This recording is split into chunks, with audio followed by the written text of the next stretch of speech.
Saturday morning, jumped out of bed. Footprints, taking our journey back in time.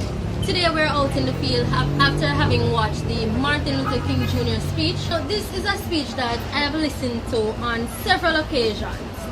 As a black female, I undoubtedly have a great appreciation for Dr. Martin Luther King Jr. as one of the most prominent orators in history, especially black history. I absolutely love people like Dr. King who are able to take the stage and leave us in awe. His speech, to me, it was sublime. My favorite part was when he said, "I have a dream that one day little black boys and little black girls will one day be able to hold hands with little white boys and girls as sisters and brothers." This reminded me of the poem The Lynching by Claude McKay, where it said that the cycle of racism will never end because children learn from their parents, right? They learn what they are taught by their parents. They see it happening and they repeat the cycle. So because children are so impressionable, and I, as a future practitioner, imparting knowledge on other students, I felt a great need to pay attention to this specific part about the children because I have a duty to educate the children, whoever I can reach, to show them love, to show them that racism is something that we can be completely rid of. After watching the speech, the part that made a major impact on me was when he said that there were devotees of civil rights being asked, when will you be satisfied? And I wondered to myself, when was it ever appropriate for you to ask a human being if they are ever satisfied with their rights?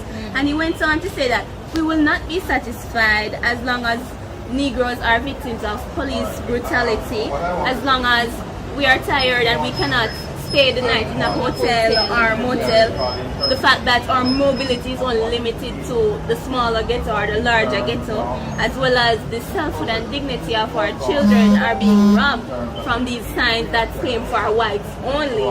So that part, it really made me think how important it is that the rights of our individuals, because there are persons who have children, we need to educate our children that they have rights and their rights should be met. Yes, that's true. And what stood out to me is the connection he made with the audience by referring to his 4 children. He stated, and I quote, "will not be judged by the color of their skin, but the content of their character."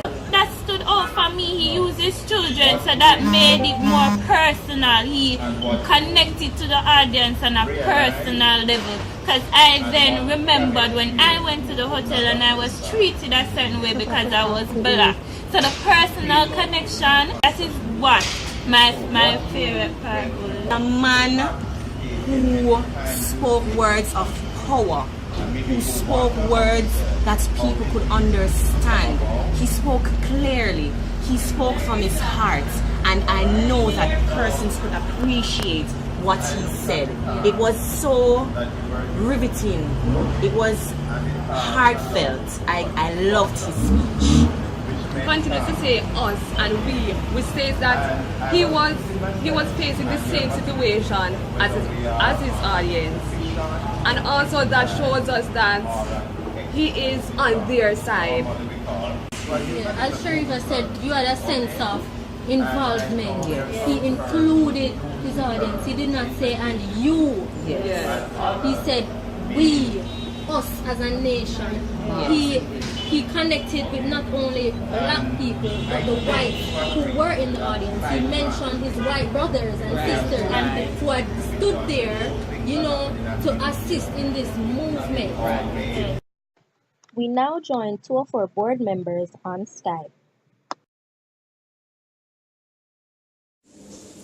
Well, when I watched the video, when it started out, I was saying to myself, Lord, please don't let this man speak like this forever, because it was so slow.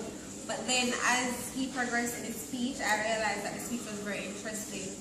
I found the speech very interesting because I noticed that the purpose of his speech was freedom, and this was something that his audience desired, even though he had a black and white audience. So I thought that was a plus. In presenting his speech, he adhered to the rhetoric theory in that he knew the needs of his audience, so he played on their emotions. So that is why the audience could relate to him and give him a positive feedback in that process. It's because you know that George Campbell was one of the persons who looked at the whole rhetoric theory, and he stated that whenever you're speaking, the audience should be able to understand what you're saying. And it was very evident that his audience understand. He persuaded his audience, and they were with him 100%.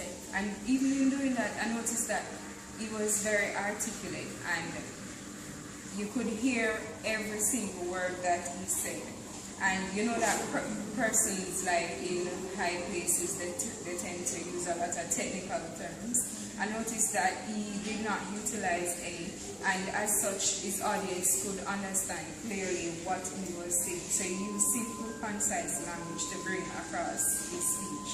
Yeah, one of the things that stood out most to me was the fact that he was fighting for equality, but he saw that he was actually genuine. He cared about the people, and he wanted equality. I thought that was a plus, and he was not being an hypocrite, because he wasn't just saying, okay, I want freedom because I am black and catering to the black audience. He wanted equality for us. It was quite evident that he read for the majority of his speech, right? But even so, you could tell that he knew his content. He did not stutter. He did not fall over his words or speed through his speech. There was clarity in his voice, which was very refreshing, right? He didn't mispronounce his words, and he spoke with such confidence that you could never tell that he was actually reading. Interesting, Miss Swaby, because I also noted that even while he was reading, he flowed. There was a certain rhythm or pattern to what he was saying. And I mean, how many of us can really speak for 16 minutes? Right. And we saw that after getting into the speech, he opened up and he started to address the things that meant something to everyone at that point. Yes, he expressed himself, he expressed his beliefs to everyone in a way that everyone could feel exactly what he was saying. And if you were to do a breakdown of that pattern, you will see it flow. You will see it like starting from a very low pace, then it will go up high and then go back low. You could follow that pattern, which made it so easy for the audience to connect again. It was like a song, a melody. Speaking of the way he flowed and his pattern, during the last part of his speech, that was when he discarded the paper, right? Yes. He stopped reading and began to recite what he was about to say. I especially love his use of metaphor, vivid pictures that his audience could make a direct connection to his message, right? You could hear the audience applaud. Yes. When he said America has given the Negro people a bad check. A check that has come back marked insufficient funds. Yes. Right? That was a powerful thing to say. I mean, that rallied the people up. It rallied me up. I felt like I was there and I was receiving some form of injustice. Yes. Right? And now was the time for me to speak up and speak out about it. Right? He used a lot of visual imagery and descriptive language. He spoke about the different states. He spoke about the different mountains and regions and areas from where people were from. So in the audience, if you were from Alabama, if you were from Mississippi, Georgia, anywhere in America at that time, the south, the north, wherever you felt, wherever you were coming from, there was something in that speech for you. Yes. So I hung on to every sentence that he was saying. I was at the edge of my seat just wanting to hear more. We didn't have a choice because his entire speech was grabbing us. It was captivating.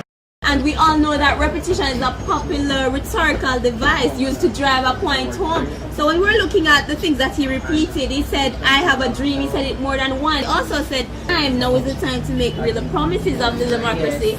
now is the time to rise from the quicksand of racial injustice as well as let freedom ring. Right. Yes, that's quite right, Renee. And just now when you were speaking about the different times when he used repetition, and Kristen then spoke about his melody. It was like a song, right? It wasn't just his dream, it was our dream. It was the people's dream, the children that he spoke about, the white people in the audience, the black people listening and who gathered from near every and far. single person. Yes, to listen. So therefore, when he kept on saying, I have a dream, people waited on that line. Yes. They waited to say no, that okay, I have a dream. We all have a dream, right? We see it in songs, in movies, a lot of these black history productions where someone is saying, I have a dream. It was like a stepping stone there, right? To move on to bigger things, because bigger and first, better things. you have to dream about something. Right. You have to conceptualize something and then go after it. That you such. It is significant that he used that for his ending, because the closing is the last thing that the audience will hear and probably the only thing that they will remember. So it is important that he make an impression on his audience with his closing, and he did just that. Yeah. And another thing that I found very interesting was the way in which he used biblical references to bring across his point. It was as if, knowing that he is a reverend, he's a Christian, he used the texts from the Bible to bring across his message, his points of equality, his points of freedom, his points of human rights. I can see where he says in his speech, quote unquote, it came as a joyous daybreak to end the long night of their captivity. With these words, he was focusing on patience. He was speaking about the wait. There's another one where he said he used Galatians 3 verse 23, where it says, there is no Jew nor Greek, there is neither bond nor free, there is neither male nor female, for ye are all one in Christ Jesus. And he said something in it, he mentioned something in the last paragraph of his speech, where he said black men and white men, Jews and Gentiles, Protestants and Catholics. He was using the Bible. Knowing that he's a Christian, he was using the Bible to tell others that equality is very important. He doesn't believe in whites being treated better than the blacks. He believed that white people and black people should be treated as one, because God didn't choose black or white, he chose both of them. He had all of them because we are all one in God's sight. Amen. I like the fact that Alika thought about the religious reference, because not only did he use scriptures, he used hymns, and back then they were known as Negro spirituals. Right. And these were things that were precious to the people at that time. It touched something in them, it meant something to them. So it was not irrelevant. He didn't just come and throw in some scriptures and some songs. He used ones that spoke about freedom, ones that are relevant to his topic. Let's now rejoin our friends on Skype to hear their analysis. What I also noticed though, I don't know if you noticed, but he was reading from a manuscript. Yes, I noticed, because, and when I was while watching the video, I was there saying that even though he's reading from this manuscript, he was not dependent on it. So you could see clearly that he knew what he was saying, what he was there to talk about. And it didn't come off of sounding rehearsed. He was confident about his speech, he knew what he was talking about, and you also saw it at the end of it, mostly up to the end of the speech, where he was talking about, I have a dream. And I think that is why Mrs. Morgan, she emphasizes so much that we should know what our purpose is when we are going to speak to somebody, so that we don't look as if we have no purpose. So I like the fact that he did that. Thank you, ladies. Now we get back to our studio discussion. During the first part of his speech, you notice he didn't use a lot of hand movements, gestures, or anything like that. Isn't that right, Sharifa? Right. And we cannot talk about his speech and not mention his dressing. Yeah. That was the first thing that we encountered. He neither underdressed or overdressed. From as soon as he appeared to the stage, we know that he meant business. Yes. Alright. he appeared poised and confident throughout his presentation, and we can all agree on that. Yes, we agree. His body language was smooth and effortless. Yes. It was natural. He did not use a lot of gestures, but his facial expression and his voice was saying the same thing. He was comfortable with his speech. Right. And he looked comfortable. Right. Yes. Because if you notice, when he was speaking, even as he was reading, he would look down and look up to the audience to the right. He made would eye look down contact. and look to the left. Yes. His voice carried over the people, and so did his eyes. Yes. Right? He took the time to quickly scan and get back to what he was saying, and during the last part he just focused. He forgot about the on speech. the crowd. He forgot. He He didn't spoke from his heart. He didn't use the paper. And that was what I love, when he spoke from his heart. Right? Because as a to be a good public speaker, you have to speak From the heart. If you do not believe in your message, there is no way for you to convey or convince Or an persuade audience. an Because He is a message and the messenger. Right, yes, that is so true. Exactly. And as Christian said that, it brought across the point of irony, because in his speech there was a song in which he said that the country was a land of sweet land of liberty. So how is it that this is a land of liberty and yet black persons are not free to go and come as they speak? They are not free to intermingle with other persons of different color. Yes, because they had received a blank Check, A that's blank what I check. was going Very back much to. so, very much so. Yes. Looking at the entire speech, we could inference that Dr. King subconsciously used a lot of literary techniques. We identified repetition, there were metaphors, there were allusions, biblical allusions, that there was rhythm. He didn't just speak plainly, and as well as the irony that when I you said. the rhythm of the speech. Kristen had mentioned that there were points when he was low and then he got higher, as it was like the song that you were speaking about, right? So if you had stretched it out using a phonological standpoint, when you stretch it out and you break down the different aspects of the speech, you could see where in one group he had a lot of metaphors, then another group he had a lot of personification, and it just went on and you could just catch on to what he was saying. Yes. Right? So that was a very important, and it was a very crafty technique, because the way he utilized his voice, the way he enunciated, it was like music to your ears. It wasn't a monotonous speech at all. You could follow him, and you were up and you were down with him. You were at the peak of his message, right? From the very beginning to the end. So, in summarizing, but I can say that I was left wanting nothing. I was fulfilled. I got a belly full out of his speech, to say the least. I consider him to have delivered an excellent speech right across the board. It was just an excellent speech because he spoke from the heart, right? We can all agree on that.